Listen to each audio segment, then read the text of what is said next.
7th of July 2017, 122 countries voted in favour of the Treaty on the Prohibition of Nuclear Weapons. Countries that don't have nuclear weapons, but live under their threat, voted for a ban.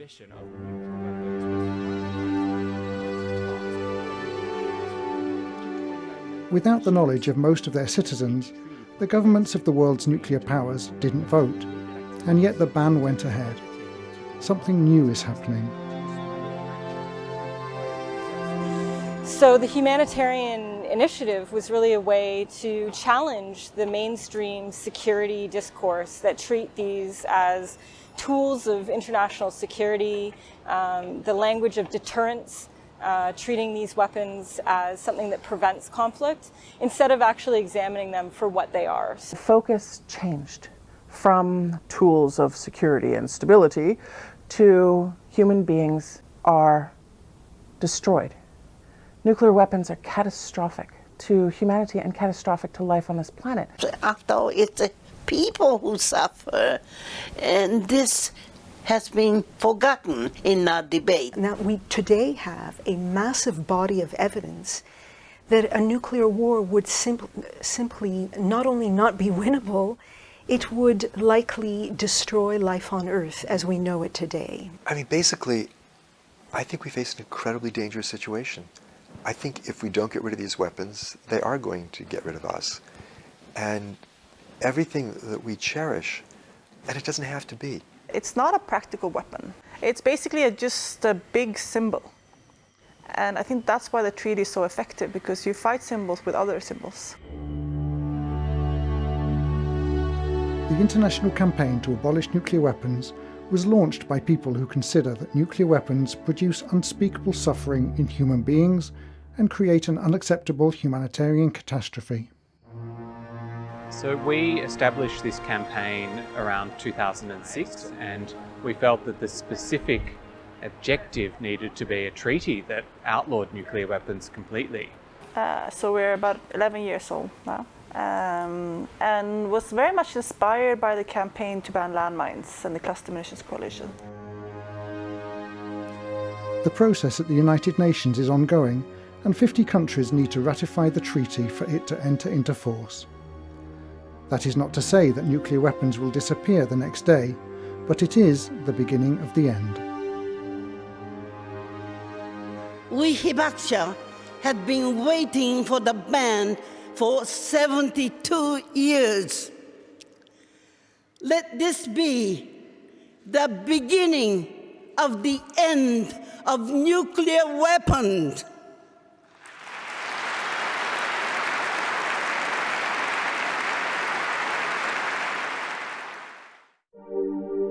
The history of nuclear weapons is short. At the time of the Second World War, several scientists revealed that it would be possible to make an enormously powerful bomb using atomic fission. German armed forces could have succeeded in their research and come up with the ultimate weapon. At the moment of surrender, Hitler had in the blueprint stage transoceanic rockets, which could have destroyed our city.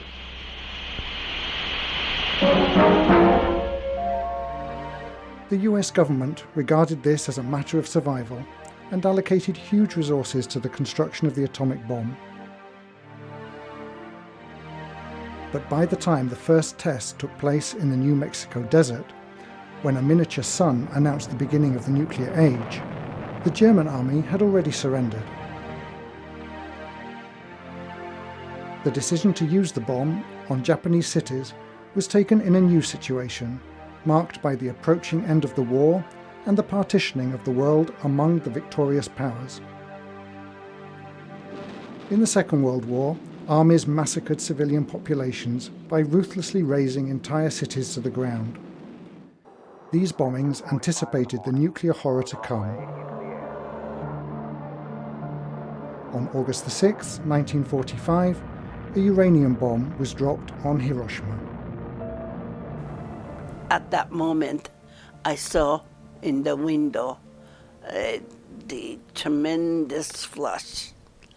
And I couldn't comprehend But before you had a chance to comprehend what was happening, I knew my body was flying up in the air. After that, I lost consciousness. Now, when I regained the consciousness in the total darkness and silence,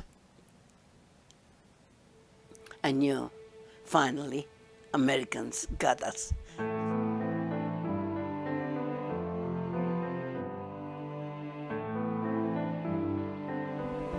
I couldn't move my body, so I knew I faced death.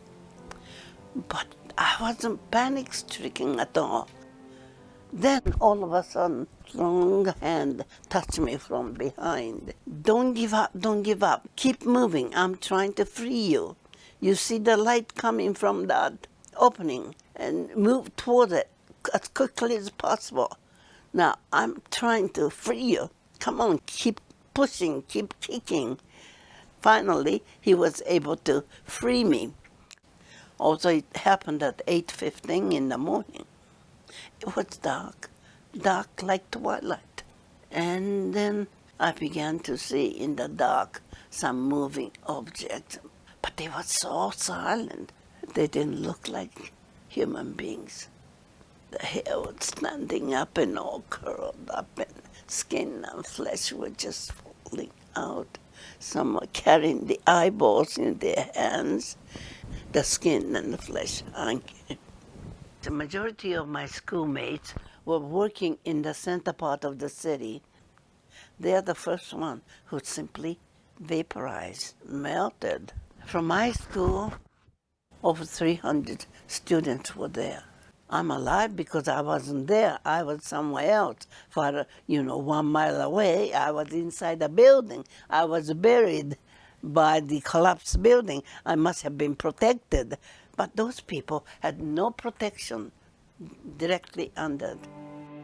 The explosion caused untold suffering, and no one could assist the wounded. 3 days later, a plutonium bomb was dropped on Nagasaki. In addition to the people who died immediately, victims would continue to die from radiation sickness for a long time to come. So you can imagine the situation when the ICRC, our doctors and delegates, happened upon the scene in Hiroshima. Out of 300 doctors present in Hiroshima, 270 had died. Out of 1,700 nurses, 1,600 had been killed. And out of some 140 pharmacists, 120 had been killed. So the original number of fatalities in Hiroshima and Nagasaki at the end of 1945 was 140,000 in Hiroshima and 70,000 in Nagasaki. Those figures increased between 2- and 3-fold in the next 5 years due to radiation sickness from radiation exposure. In the first second, the white light is blinding, the heat immense. In the first day, fires consume the city and there's no way to fight them. Your skin is badly charred. In the first week, those hospitals that are still functioning are overwhelmed and can't treat the injured. Others who seem fine suddenly fall ill and die from radiation sickness. In the first year, radiation has seeped into the water and the soil. Crops and animals are contaminated. The humanitarian consequences of nuclear weapons are horrific and span generations. It's time to ban them now. A corto plazo vamos a tener efectos por básicamente 4 cosas. La onda expansiva, te va a hacer unos vientos huracanados que destruyen todo a su paso y que convierten a todo, incluso los mismos cuerpos humanos, en proyectiles. Luego se produce una onda de calor en el orden de los millones de grados centígrados, que lo que esté más cerca o dentro de las partes más calientes de esa onda se evaporan, se vaporizan. El efecto que depende de la dosis de la radiación y el que depende solamente de la exposición a la radiación gamma. Ante una exposición bastante grande, los efectos pueden durar horas o incluso días. Hay una destrucción masiva de los órganos internos. A las dosis medianas pueden durar meses o años recuperándose de lesiones si es que se recuperan. Y si se logran recuperar, entonces hablamos de los efectos crónicos, que sería una incidencia mucho más alta de varios tipos de cáncer, especialmente la leucemia, el cáncer de tiroides, cáncer de mama. For example, my uncle and aunt, when we heard they survived, we rejoiced.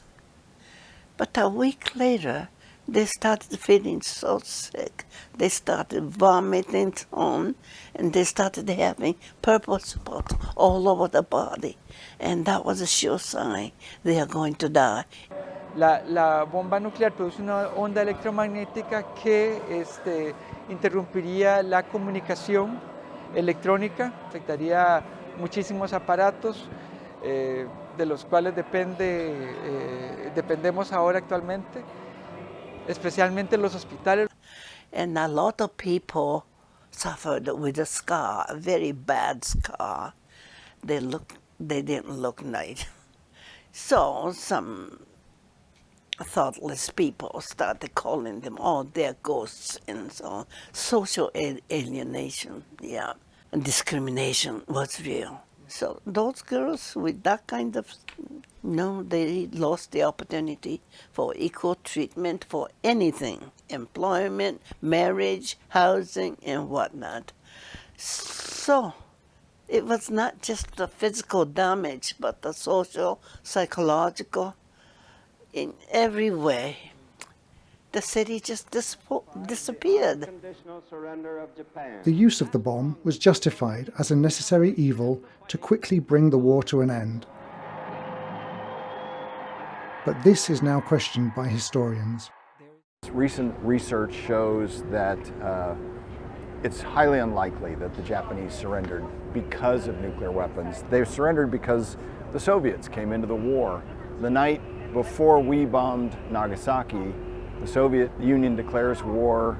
It significantly changes our view of nuclear weapons writ large because Hiroshima was the first impression. It was the notion that set up all the subsequent thinking. And if we change how we think about Hiroshima, it changes everything. From that point on, any power that did not have nuclear weapons would feel vulnerable.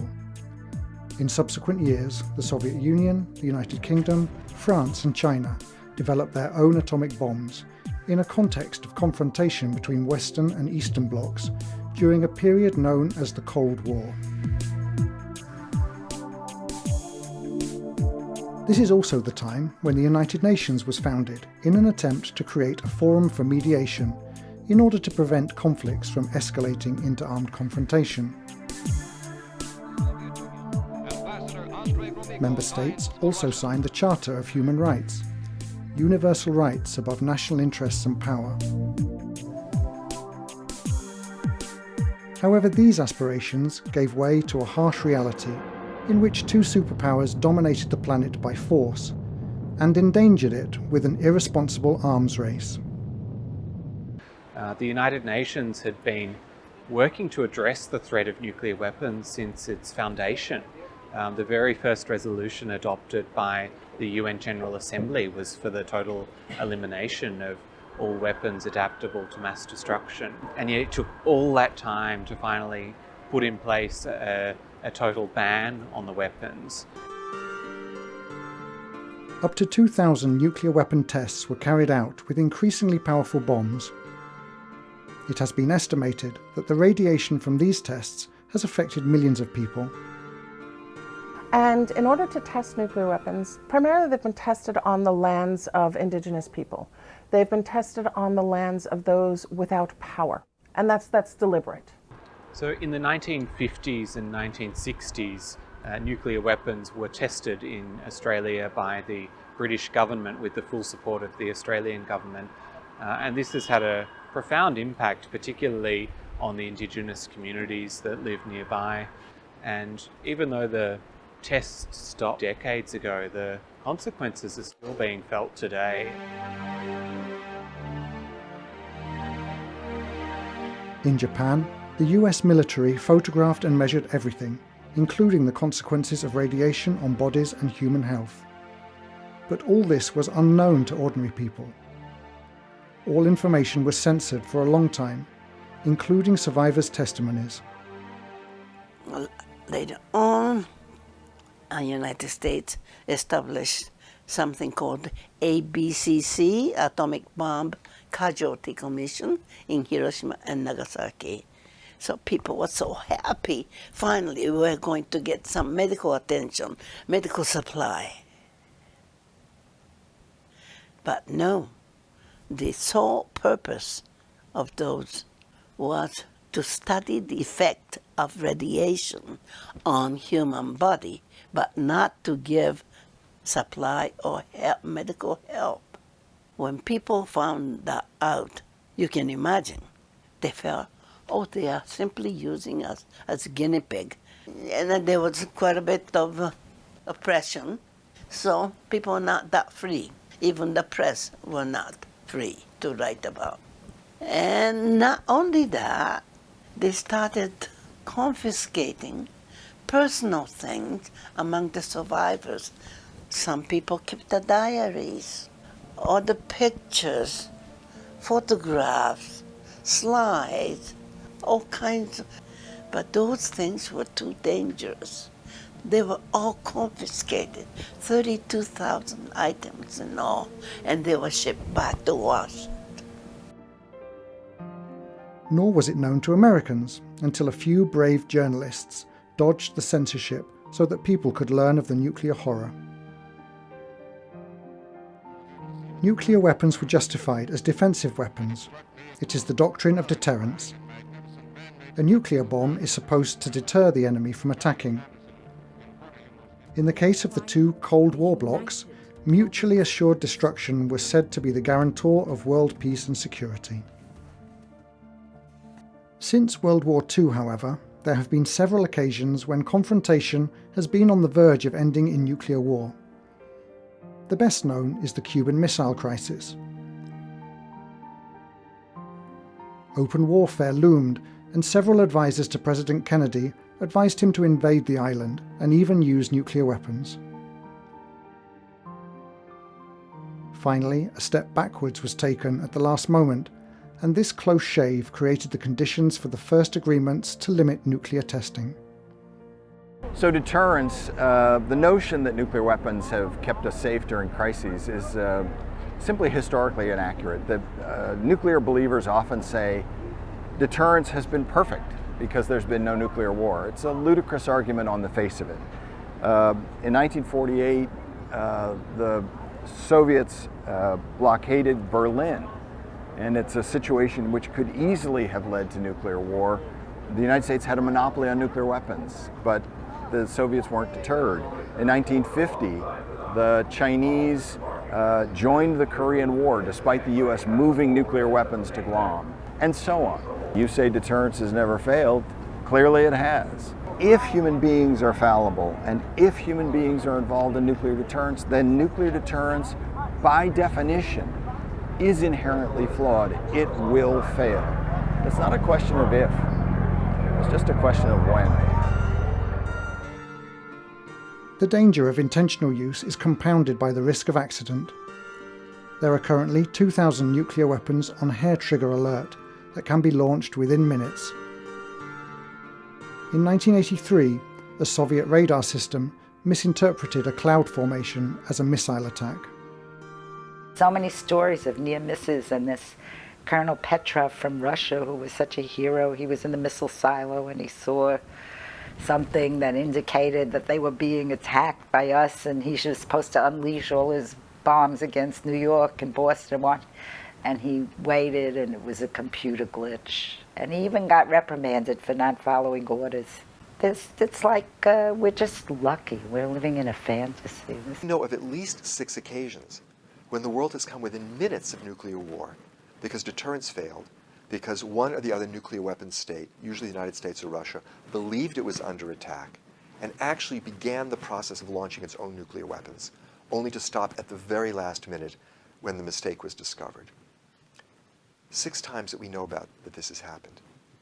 This is an insanely dangerous situation. Todas aquellas herramientas, en este caso armas, que inventamos, se acaban usando. Cuando hay una probabilidad de 1 por 1000, tú dejas pasar suficiente tiempo y se produce el hecho del 1 por 1000, ¿no? In 1968, the Nuclear Non-Proliferation Treaty was signed by the vast majority of sovereign states. It sought to restrict possession of nuclear weapons and stop their proliferation, but it did not outlaw possession by the 5 states that had already conducted tests at that time. And 5 countries, the US, Russia, China, England, and France, promised to give up their nuclear weapons if all the rest of the world wouldn't get them. And everybody signed this treaty except India, Pakistan, and Israel, and they went and got their own bombs. For about 70 years, we had sort of an international legal system that accepted that 5 countries have it. It didn't reject nuclear weapons. It did say that we should work towards disarmament, but it also kind of acknowledged that, well, these countries have them so far, and they are kind of important for security for them. And that's just not it's just not good enough for law. You can't have an apartheid law that treats people differently or countries differently. You have to have the same rules for everyone, otherwise it's inconsistent and it's not going to work. Nuclear proliferation and technological progress are creating new dangers. There is a possibility that a small group could make a bomb. There is also the danger that a country with nuclear weapons could suffer internal ruptures or social unrest, and weapons would no longer be under safe control. Computer systems can also be hacked. Finally, any kind of explosion at a nuclear power plant would create massive, uncontrollable contamination. Millions of people would be exposed to lethal doses of radiation, and tens of millions of people would be exposed to doses of radiation that would put them at increased risk for cancer should they survive the immediate post-war period. So this is an enormous problem, and one which is generally ignored completely. Even a conflict confined to a small area would have global consequences for billions of people. The global consequences come from climate disruption. 100 Hiroshima-sized bombs going off over 100 cities cause 100 firestorms, and they loft about 5.5 million tons of soot into the upper atmosphere, which blocks out the sun, cools the planet, dries the planet, and as a result of this disruption of food production, this limited war would, we believe, trigger a worldwide famine that would put up to 2 billion people at risk of starvation. In the 1980s, the arms race was reaching its peak. Thousands of nuclear warheads were produced each year, reaching a total of 70,000, enough to destroy the planet several times over. Since the beginning of the nuclear age, warnings and protests from the scientific community followed one after the other and were quickly taken to the streets. In November 1961, Women for Peace were pioneers when they went on strike and publicly demonstrated and marched against nuclear weapons in 60 cities across the United States. So women have always been at the forefront of anti-war activism. The Women's International League for Peace and Freedom was actually founded in 1915 during a war, during World War I, and it was founded by women from all over the world. Women were instrumental in the 1960s campaigning for a nuclear weapon test ban treaty, collecting baby teeth to show the effects that atmospheric nuclear testing was having on the environment and on children and on citizens throughout the world. In Europe, pacifists organised marches and protests against nuclear weapon bases in several countries. Some of the biggest took place in the United Kingdom, where the Campaign for Nuclear Disarmament organised protest marches from 1959 and created the symbol that has remained associated with peace. In 1982, 1 million people gathered against nuclear weapons in New York. A year later, in Europe, there were massive protests in several cities, bringing some 3 million people onto the streets. the 1980s saw the possibility of a limited nuclear war in Europe, where both sides had enormous supplies of short-range nuclear weapons. Military exercises created a pre-war environment. Tension was at its height, and the social climate occasionally turned apocalyptic. They had a march in Kazakhstan that was led by this Kazakh poet Olza Suleymanov, because the people in the Soviet Union were so upset in Kazakhstan. They had so much cancer and birth defects and waste in their community, and they marched and stopped nuclear testing. Gorbachev said, okay, we're not going to do this anymore. En Zaragoza teníamos una base norteamericana y por tanto éramos objetivo nuclear evidente. Promovimos lo que fue la primera movilización pacifista poderosa en España, a la base norteamericana, que fueron 30 kilómetros de cadena humana, más de 30.000 personas. A movement in Europe, in the Soviet Union, here in North America, stopped that march to war. So we reversed the Cold War arms race, and I believe that we saved the world. But the turmoil caused by these alarms and social protests created the conditions for a succession of treaties and effective reductions in nuclear arsenals. The turning point came when Reagan and Gorbachev met twice in the mid-1980s. Despite the difficulties, the Intermediate Range Nuclear Forces Treaty was signed in 1987, putting an end to the Euro missile crisis. This trend towards disarmament was followed by long-range missile reduction treaties in the early 1990s. The pacifist movement started to fade away as international tensions relaxed, although in reality the nuclear danger remains over our heads. In the meantime, vast areas of the planet declared themselves nuclear weapon-free zones. In 1991, South Africa joined the Non-Proliferation Treaty and began dismantling its 6 bombs. Ukraine, Belarus, and Kazakhstan turned over to the Russian Federation the nuclear weapons they had inherited from the Soviet Union. The Warsaw Pact was dissolved and the Cold War ended in the early 1990s. A détente had been achieved. But a few years later, things started to get complicated again. Despite the disappearance of its original enemy, NATO continued to exist and expand. Reagan said to Gorbachev, don't worry, let East Germany be united, West Germany enter into NATO, and we promise you we will not expand NATO 1 inch to the east. The justification for military spending turned towards the alleged danger from so-called rogue states. Wars and occupations took place that did nothing to create the right conditions in which disarmament treaties could advance. In 1995, as the disarmament envisioned in 1968 had not been accomplished, the Non-Proliferation Treaty Review Conference decided to extend the treaty indefinitely, in exchange for the creation of a zone free of weapons of mass destruction in the Middle East, something that has yet to be accomplished. In this context, attempts to create international networks of anti-nuclear organizations began with the appearance of Abolition 2000. Then we got together and drafted our own statement.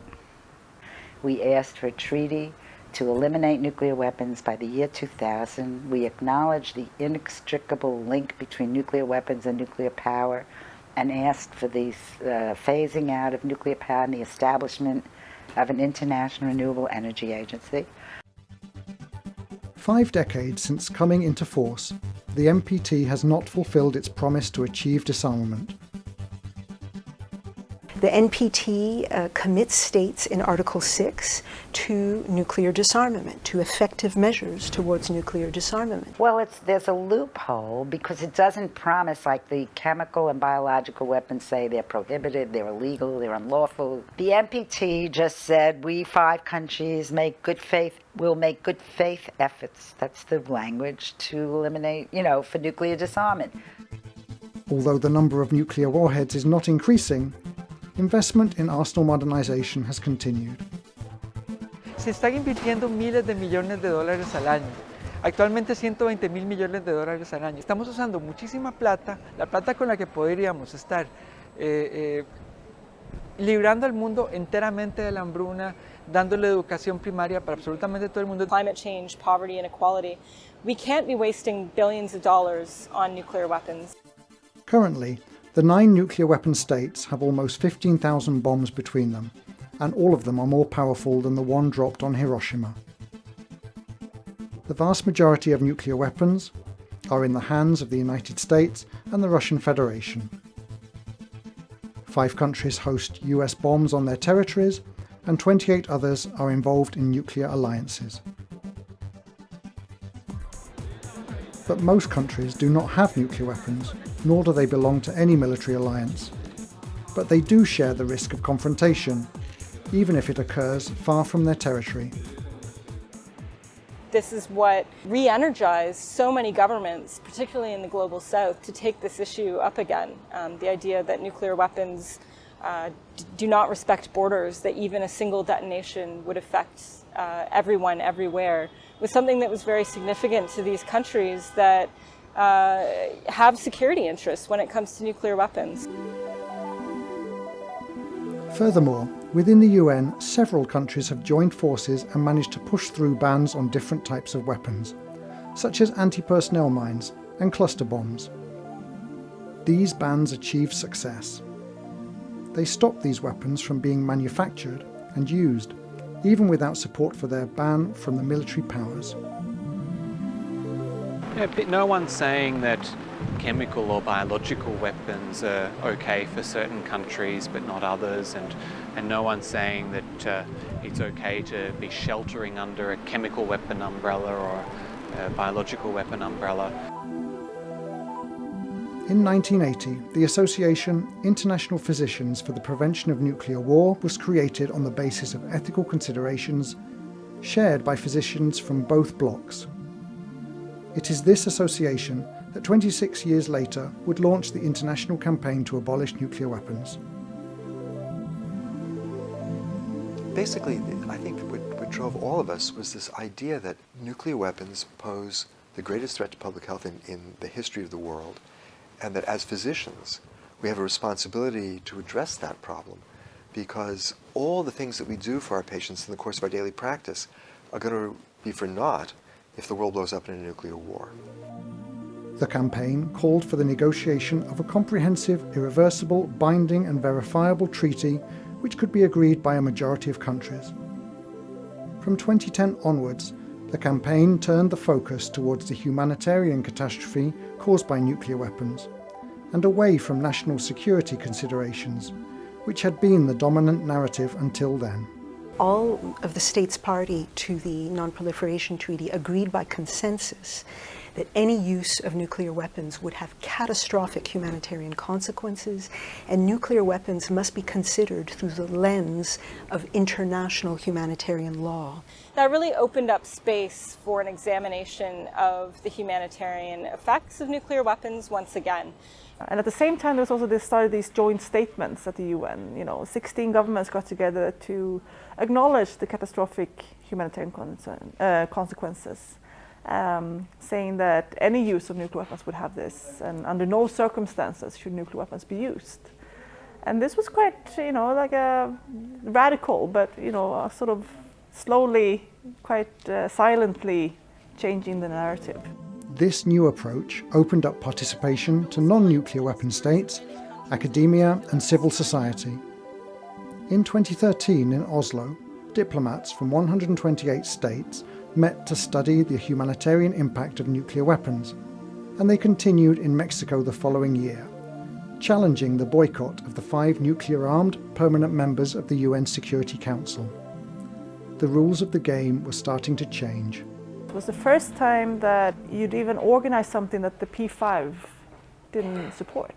But we had the Civil Society Forum, the ICAN Civil Society Forum, on the eve of this big conference. And we had the then State Secretary of Norway, Gry Larsen. And she talked about, in front of 600 ICAN people in the audience, talked about the boycott. Well, they've been very angry, the P5. They came and they demarched us and said, this is a distraction. And she just sort of shrugged her shoulders and said, well, their arguments weren't very convincing. And the whole audience laughed, and it was the first time we laughed at the P5. And, right there, it just clicked like, oh my God, this is all about changing power dynamics, and this is all about controlling the narrative, and we're doing something and they're on the outside. Lots of new evidence was unveiled, and we heard very poignantly and prominently from the survivors, the hibakusha, and also the nuclear test survivors. Looking at the effects of an explosion, what this does to human bodies, what this does to cities, but also what it does to our economies and our way of life. Looking at the connections between the impacts and also the risks that we currently face, both in terms of intentional use of nuclear weapons, but also the risks from failures in command and control structures or accidental use of nuclear weapons. Well, in Oslo, we presented evidence about our inability to provide an adequate humanitarian response in case of use of nuclear weapons. No equipment exists to protect them from some of the radiation seeping through. Can you justify putting even more people at risk? Even if you get in, the number of victims is beyond anything you've ever seen. I was in Nayarit, Mexico, at the second conference that led to the treaty, and there was a moment in the afternoon on the last day that was amazing. 70 years, the nuclear-armed states have told everyone else, we'll manage this, you stay home. Don't worry about this, we've got it. And I think it was at that moment that the rest of the world woke up and said, this will affect us. We have a right, we have an obligation to have our voices heard on this. In 2014, with the third conference in Austria, a critical mass of countries supported the so-called Humanitarian Pledge, committing themselves to undertake efforts to stigmatize, ban, and eliminate nuclear weapons.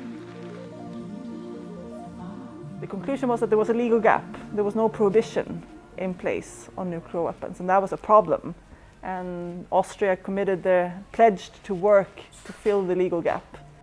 The road for advancing under the Non-Proliferation Treaty seemed to be coming to an end, while the path towards a complete ban on nuclear weapons was opening up.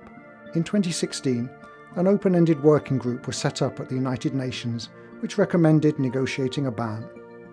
It's a very complicated way to say we'll have a bunch of meetings where we're going to talk about what we can do to get rid of nuclear weapons. We had pushed and we'd done all the work, and we've been reaching out to governments, and we've held regional meetings, we've been talking to parliamentarians, and we've been nagging for like 3 years.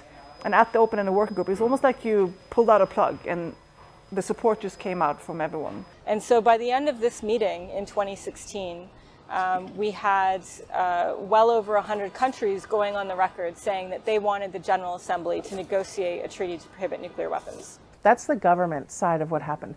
But behind the scenes and in the streets and through creative actions, people have been pushing and pushing and pushing to make sure this happened. This wasn't just a couple of people in suits saying, oh, let's have some meetings. By 2017, the treaty had gained a lot of support. Negotiations were conducted under the leadership of Elaine White Gomez from Costa Rica. De Costa Rica, que es un país que decidió desde hace 70 años tener un enfoque distinto hacia la paz y la seguridad, aboliendo sus fuerzas armadas. Entonces, eso implica para un país como nosotros, que nosotros pusimos toda nuestra confianza en un sistema internacional que a través de las reglas y de las instituciones podemos resolver los conflictos y los problemas de la humanidad. In the course of the humanitarian initiative and the Treaty on the Prohibition of Nuclear Weapons, again, women have been instrumental. We had several women diplomats that were leaders for their countries. We had some all-women delegations also participating in the negotiations. We had women that were very active in the international campaign to abolish nuclear weapons. Hay, digamos, dos enfoques cuando uno conversa sobre el tema de la participación de las mujeres. La primera de ellas, somos miembros de la humanidad, tenemos derecho de participar. También contribuimos desde la perspectiva de nuestra propia vivencia. Hay una contribución desde tener una perspectiva distinta que refuerce los procesos de negociación. I don't believe that women are more peaceful than men inherently, but I think that women play certain roles in society. If your main perspective is, feeding people, providing healthcare to people, education to children. That's going to be your perspective on decision to go to war and use certain types of weapons. Furthermore, the voices of affected human beings were heard. Each person had a name. Each person was loved by someone. Let us ensure that their deaths were not in vain. Estamos hablando de seres humanos que en su experiencia humana, en esta vida, han conocido los horrores de lo que estamos tratando de solucionar. Eso le dio a la conferencia un espíritu un sentido de ética y de justicia que no habría sido posible si ellos no estuvieran allí. Well, my job is to share my experience in Hiroshima and what it means to live in nuclear age, what horror that brings to humanity, and we should never ever let that happen again to another human being. That's my message, and I can't stop talking about it. I am going to keep talking. In July that year, 122 countries, about 2/3 of the total, voted in favour of the ban treaty. Now the treaty has to attract 50 ratifications for it to enter into force.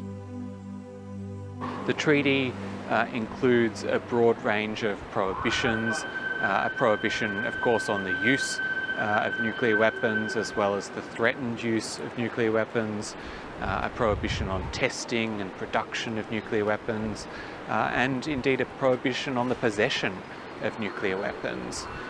It also says that a country cannot assist another country to engage in any of these kinds of activities. But then it also demands that you help survivors of nuclear detonations and help to clean up the environment after detonation.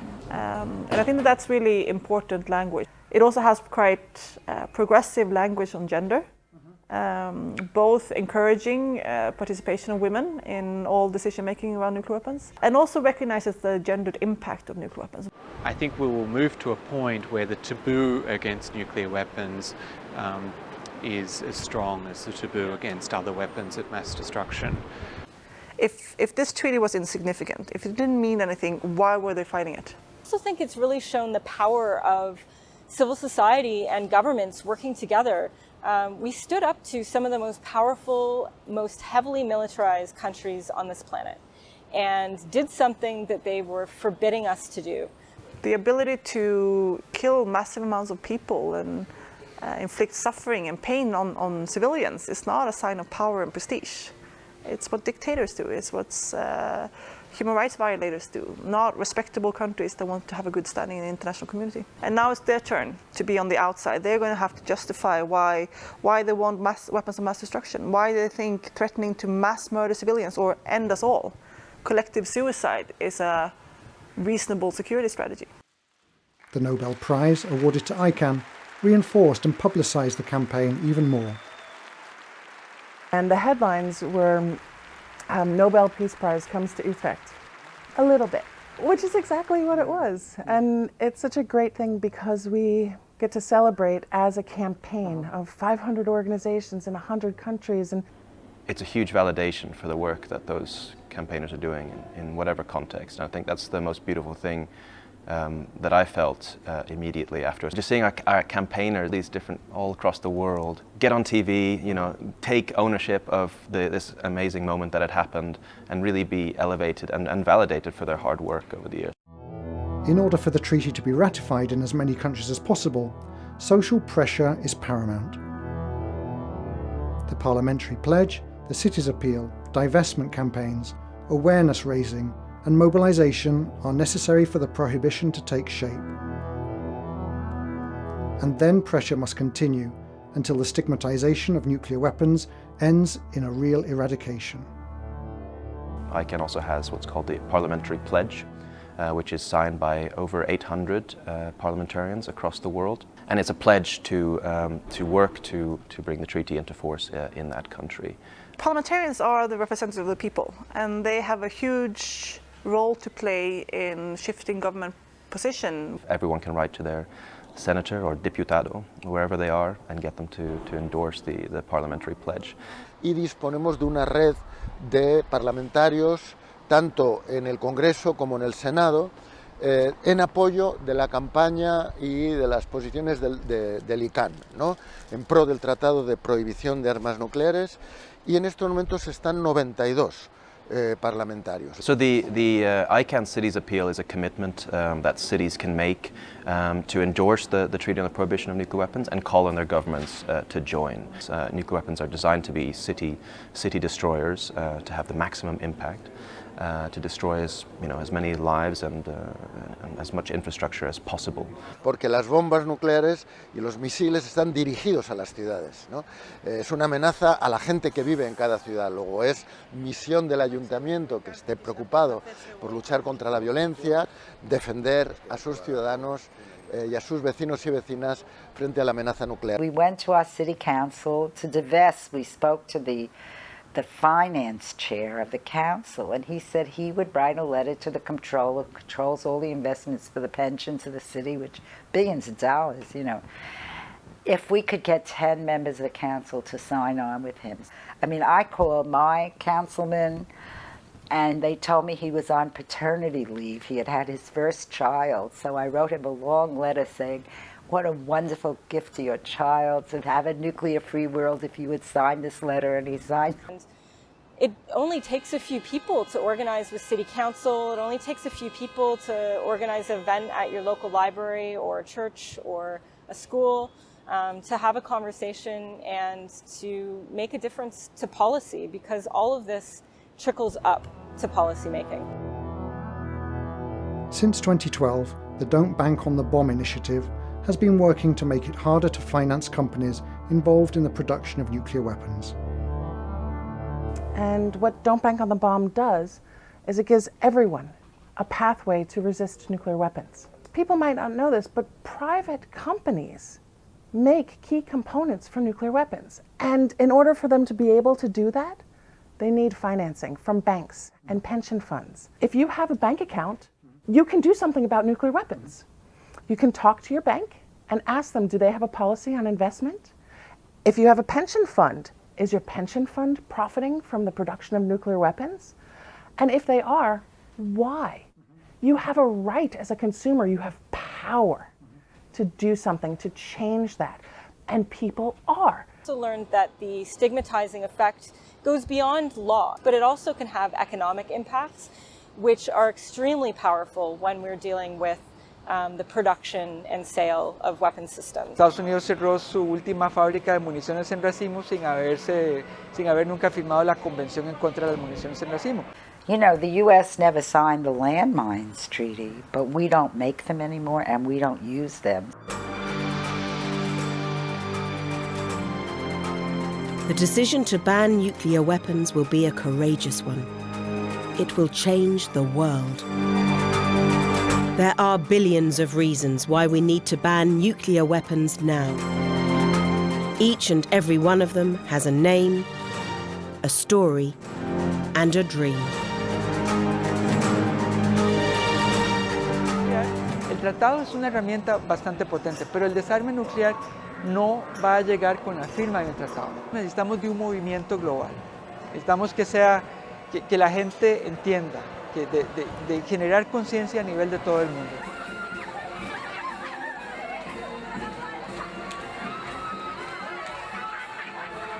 El primer punto de la primera marcha mundial fue tratar de luchar para conseguir que se erradicaran las armas nucleares. Lo mismo que están erradicadas las químicas y las bacteriológicas.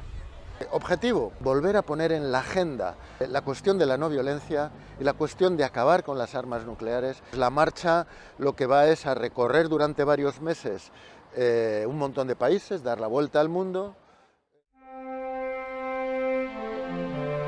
The nuclear weapon ban is a clamour that is uniting people of the world to defend themselves from the military powers.